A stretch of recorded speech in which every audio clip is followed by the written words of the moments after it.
Good morning, Mariners Church. Curt here. I'm so excited today. I'm part of a conference, a video conference. I was yesterday and today part of this video theology conference where we're studying the book of Psalms.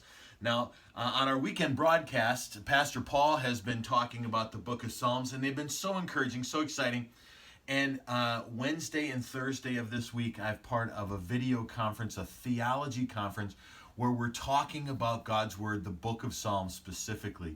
I love it. I'm so in love with God's Word. I love to study it. I love to teach it. I love to read it.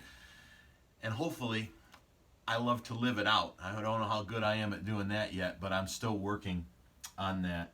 Psalm 119. Verses 9, 10, and 11 says this: how can a young man keep his way pure? Now, I'm not a young man anymore. I'm about halfway to 100, almost halfway to 100. But how can a young man or a woman, a teenager, a child, how can a senior citizen keep his or her way pure? By guarding it, by guarding your way according to God's word. Verse 10 says, with my whole heart I seek you, I seek God. I don't want to wander from the commandments of God. I want to stay true to what God's word says. And verse 11, one of the most famous verses in the Old Testament, in the Hebrew scriptures, says that I have stored God's word in my heart so that I will not sin against him. How do we keep our way pure in the world today?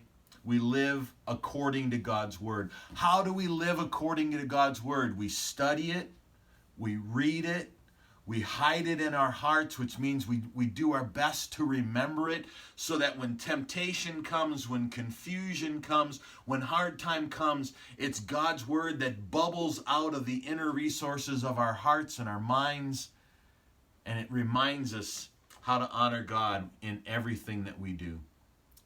I hope you have a good day today. Love God, hate sin, and we'll see you real soon.